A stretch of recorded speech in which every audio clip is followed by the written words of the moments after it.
Marriage counseling is great for cheaters, where they gang up on and blame the betrayed husband. I'm not really doing very well right now. Had a new D-Day which left me despondent and overwhelmed by sadness. It was supposed to be wayward wife's opportunity to tell a coherent and authentic story without questioning or anger, in a safe place. I sat quiet, never interrupted, letting her know that no decisions would be immediately made.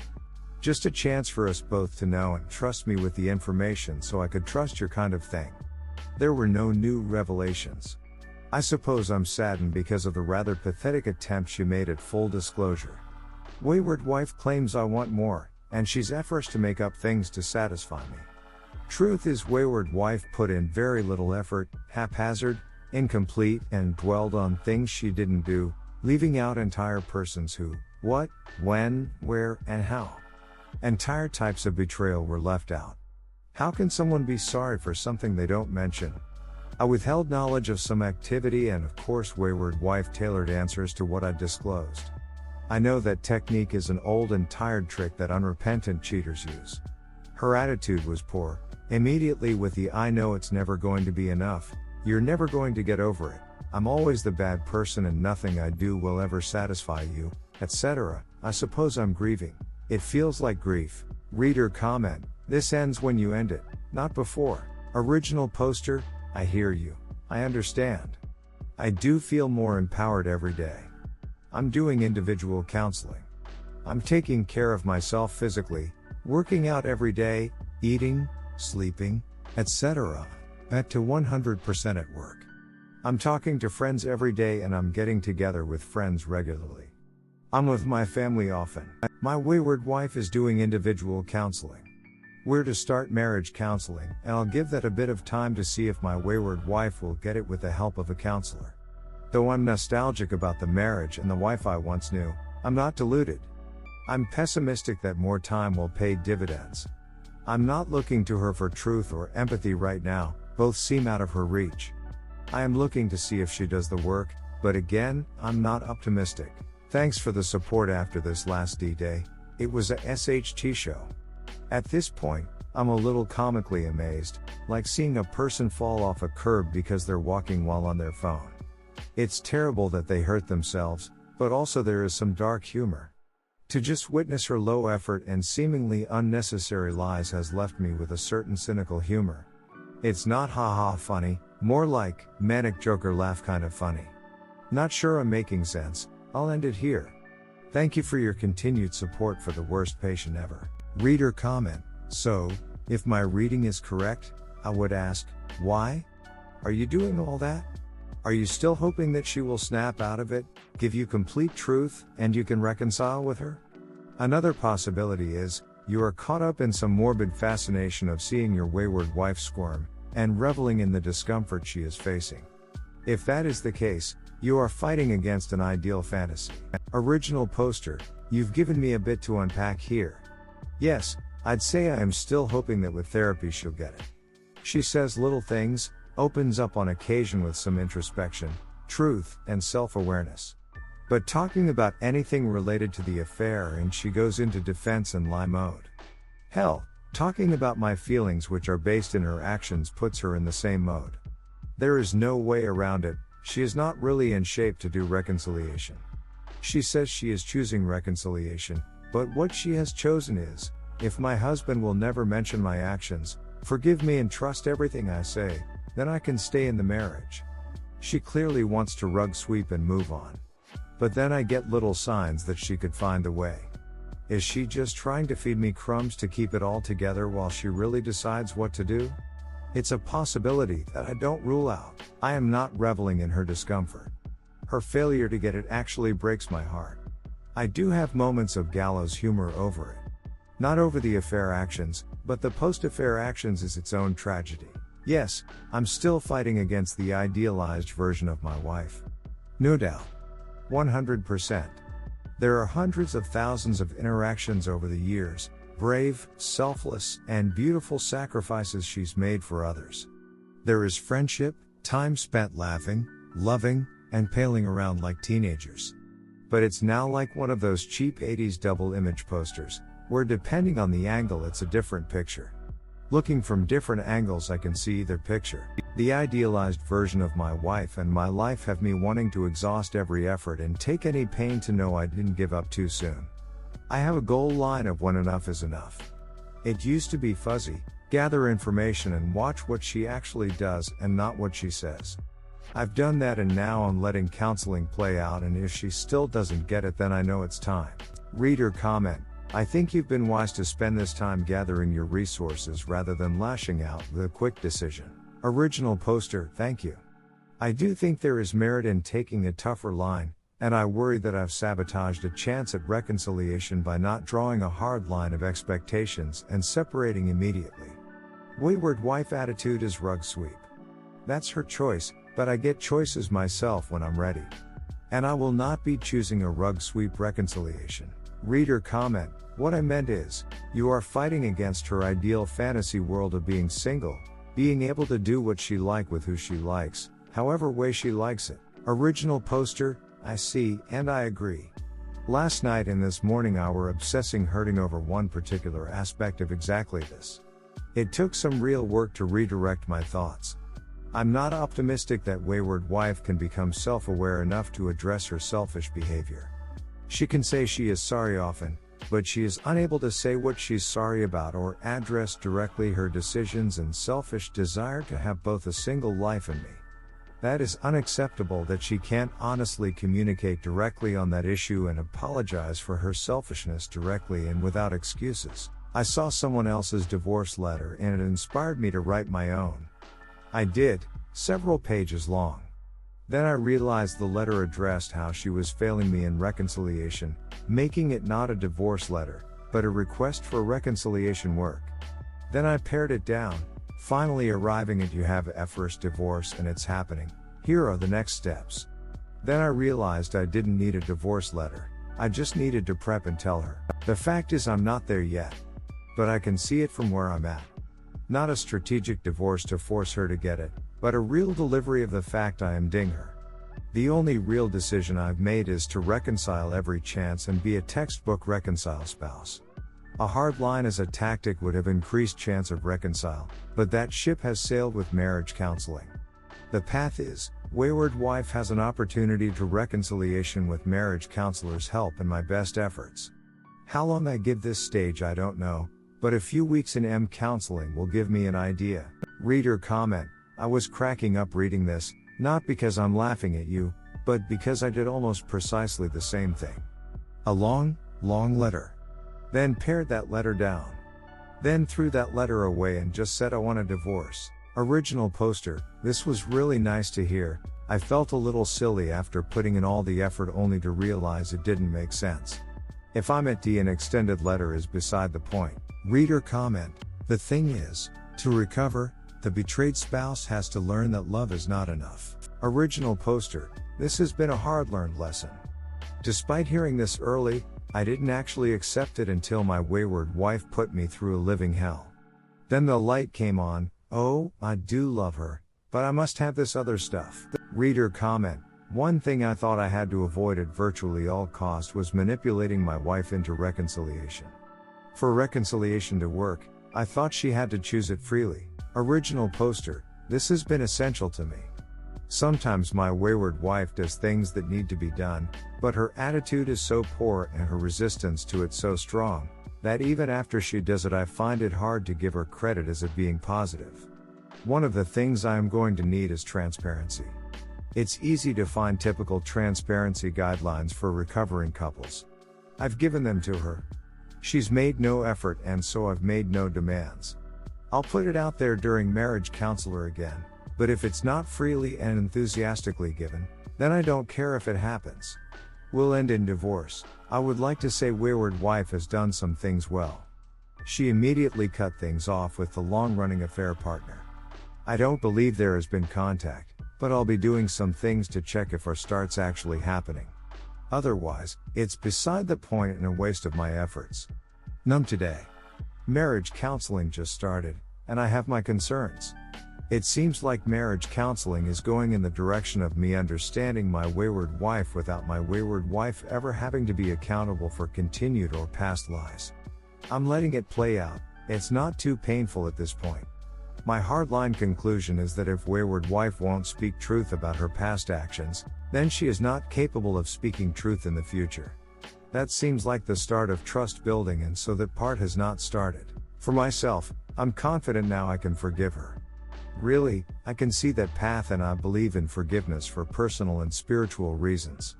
Regardless of reconciliation outcome, forgiveness is an absolute outcome.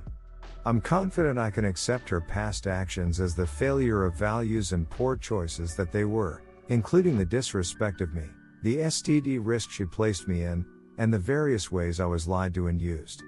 I can accept it all as human failing and selfishness. Triggers, dwelling, pain, sorrow, all of that I can see myself getting a handle on, and I improve every day. I can turn that open wound into a scar, with wayward wife in successful reconciliation or on my own. So for me, I see a path in reconciliation that could lead to a restored marriage. For wayward wife, I see she's gained empathy and can speak to me in ways that are empathetic. No anger, very little defensiveness. She's doing intensive individual counseling, and I see her genuinely doing the work to understand why she did what she did. I see genuine remorse in words and actions. But I've kept back more than a few facts, so I can also see her lying herself into a corner. She is steadfast in the end, that's all as far as her sloppy days, with an accompanying "I'll talk about it" wayward wife's construct of lies as much as you need, dear husband. Also, no seeming remorse for the lying post D-Day, that's all my fault for not being a safe place to tell the truth. There are choices besides lies when one is not feeling safe. My plan is to participate in good faith in marriage counseling and see if it does go to, and I quote, husband should accept wayward wife's package of lies and move on. Or, if wayward wife's individual counseling leads her to a place of complete honesty with herself and me. There are indications this could be the case. I don't care anymore about the details.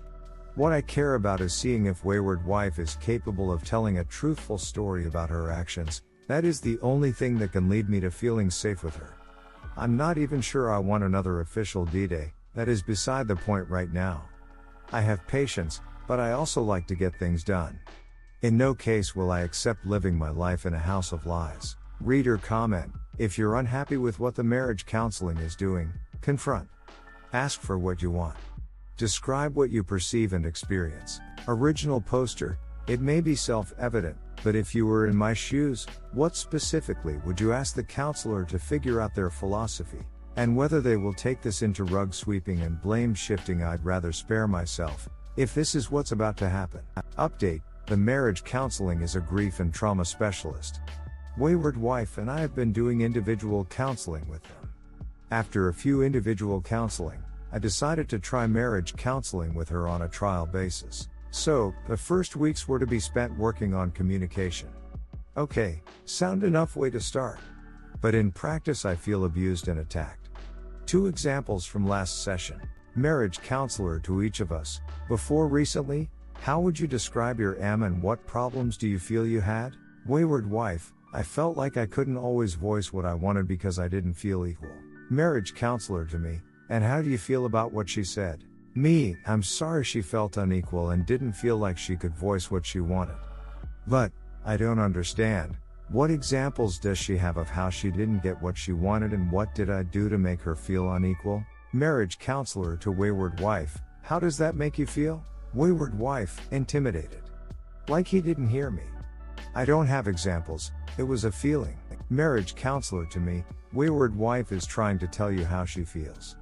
People don't always have examples. What's important is that we recognize how each other feels. Me: I recognized how she felt, but how is that useful to anyone if there is no example? And also, now she's added that I'm intimidating her. How am I intimidating her? Marriage counselor to wayward wife: why do you feel intimidated? Wayward wife: it's the questioning. I have to answer how he wants me to answer. Marriage counselor to me: do you see how people don't think the same? It's important to understand how she feels and respond with how you feel. How do you feel? Me to marriage counselor: I feel attacked and confused. I can't seem to ask or answer anything correctly. In circles we go for a while about answering with feelings. Other example: During talking, I say my wife must be harboring resentment if she is feeling intimidated and is often not getting what she wants. Marriage counselor to me, we don't know what people are feeling and people don't usually respond well to being told how they feel.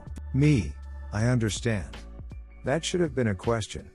Does wayward wife feel resentment because she did not get what she wanted? Even though I have no examples of her not getting what she wanted as of yet. Marriage counselor to me, we are trying to focus on real feelings, not what we believe other people are feeling. Meet a marriage counselor, how do I know what she's feeling if I don't ask? Marriage counselor to me, we listen, there is a speaker and a listener in a conversation. Round in circles with me trying to figure out how asking a question about how someone feels isn't correct communication. Then 4 more times in the same session the marriage counseling brings up my error of stating how wayward wife felt as an example of how not to communicate. At end of session, marriage counselor wrapped up like we had great progress. Wayward wife said things went well. I told them both I didn't appreciate being attacked, and made out to be the bad person for an hour. Marriage counselor apologized that I felt that way and asked that I understand we're working on communication skills and it's going to be hard for both of us. That we're working toward communicating so we can work on marital issues. Remarkably, post-session, my wayward wife had sympathy for me on how it went. Her recognition was the only positive. But in session wayward wife went with this flow of feelings, absent of any description is somehow central. I know how I feel and exactly why I feel that way and will cite examples all day. I still don't freaking get it. Not all feelings are valid. If an arsonist burns down a house and then claims he's feeling abused by the police, but then can't cite an example of the abuse, how is it supposed to be taken seriously? Is this a Venus versus Mars type thing? How women view feelings versus men? I made a list, and yes, other than being physically present, there is only one person doing reconcile. The word I keep coming back to is proactive. And as I look at opportunities she's had, some of those are very situationally specific, and once they pass they never come back. Wayward wife's opportunities at being a proactive participant are vanishing. And as one comment also said, if you want to reconcile, then better flip the script and soon. This isn't hyperbole. I can actually see the opportunity for reconciliation narrowing to nothing. Someone said reconciliation is a gift. I've offered that gift and in return I get half-hearted participation in reconciliation, and then when will it ever be enough? Reader comment, do you believe affair is the result of marriage issues or personal issues within the wayward spouse? Original poster, one of the reasons I felt okay about the marriage counseling was the counselor said the affair was not my fault. I did nothing to cause it. And it wasn't the fault of the marriage. But in actual marriage counseling, I'm not seeing this play out. There appears to be a all feelings are valid thing happening. The socks example could be almost word for word, except we haven't actually dealt with the affair. Reader comment, you thought it was the best of marriages. Is it probable that your conception and your wife's conception of the marriage are so far apart she needed to cheat? Or is it more probable she just wanted to cheat? Original poster, she was selfish, and she wanted to have a marriage she enjoyed and all the benefits of cheating. She did not come forward as a new narrative she's slowly injecting. She was called out, lied, was cornered, did partial confessions, was presented with facts, and more partial confessions. She keeps stating she wants the marriage like it was and talks glowingly of me and the M, as long as we're not talking about the nuclear hot topic of A, then she's a different woman. Reader comment, I'm still with my wife. I would like to say because we have reconciled, but mainly because she kept hiding the truth of the affairs. I lost nearly 30 pounds after I found out. I just didn't feel like eating. Sadly, I've put it all back on. Like your wife, I really love how she just wants to focus on the future. Saying, I don't think about the past, why can't you just move forward too? I keep telling her because I keep getting dragged back by all the lies and lack of truth, and, for those who don't learn anything from the past they are bound to repeat it. She just wants me to forget and move on. She doesn't get it. Original poster, we're all in so much pain. So sorry to hear about not just what has been done to you, but the abuse you're still suffering. I hope you don't mind me saying, but I read you and others and see this canary in the coal mine. Where I see where you've ended up and see myself suffering the same fate. My wayward wife is great if we're talking and working on forward, but backward my pain sends us spiraling out of control. To me this is just more selfishness on her part. I don't need her to crawl through glass, I don't need restitution impossible.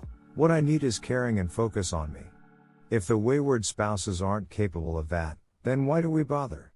It really means they haven't changed. Reader comment, did she also believe she was in the best of marriages? Original poster, that's what she says over and over. She says she can't believe she threw something so good away.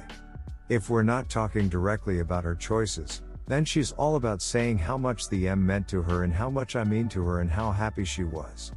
But I can't actually buy it all. First, wayward wife has been and still is a liar being most relevant. So how do I know what she actually feels and wants? Secondly, she says and does things which show a never satisfied streak. So no matter how wild, long, and good our time is, there is still the, what next? No matter how many vacations we go on, there is always, where next? No matter how good a time we have out, there is always, when next? I can't articulate this, but suffice it say I don't feel like we can ever just have a great time and bask in that. I'm not saying we don't keep doing things, but there is something about the kicks get harder to get, that she seems to lean into.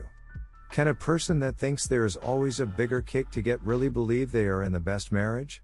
I'm suspecting not. Reader comment, neither you nor the marriage counseling can take anything she has to say at face value.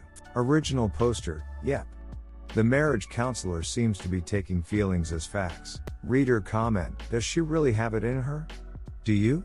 Original poster, no, I don't believe so, I've seen no actual sign she has it in her. It being your various questions from both your related posts. I really do, as long as I get certain actions from her. I can see that path, not just want it, but I know myself, I can see it and heal. Reader comment, the basic conflict of interest of a marriage counseling is that she is there to see you but does not get paid if she does. Original poster, agree. Others have also stated the philosophical approach of affair recovery versus marriage counseling. My wife did indeed take a wrecking ball to our marriage and me. Marriage counselor seems to want to restore marriage without dealing with the affair. Which I can see in the way my wayward wife has liked the sessions.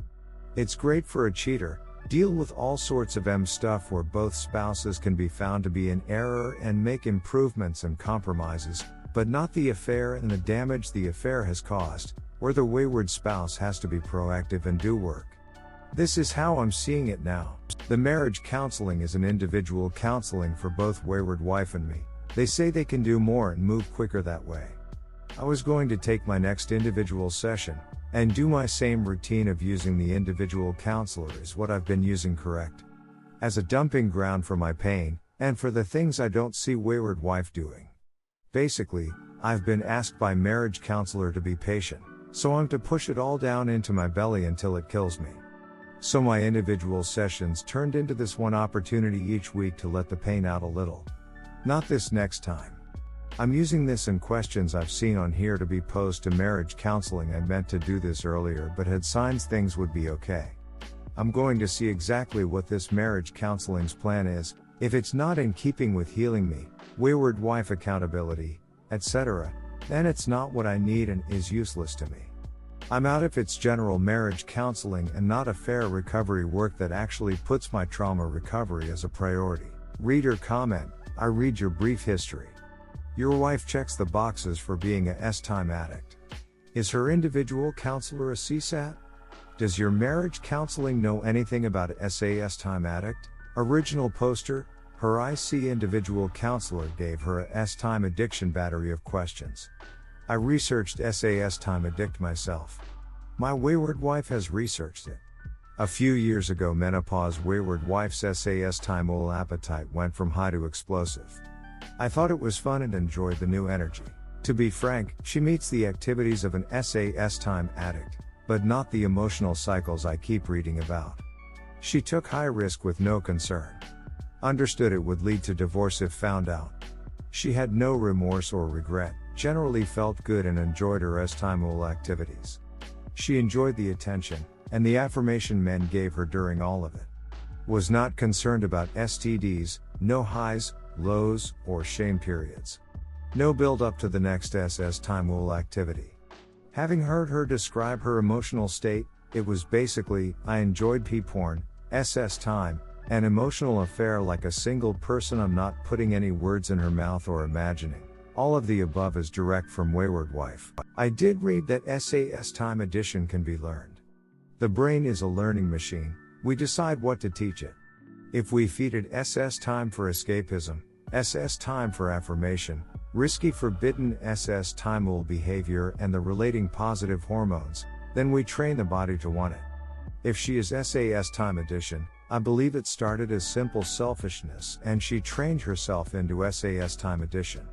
Perhaps that's overly critical, but that's my best guess given the information I have. Thanks for staying till the end of this video. Please support the channel by liking and subscribing.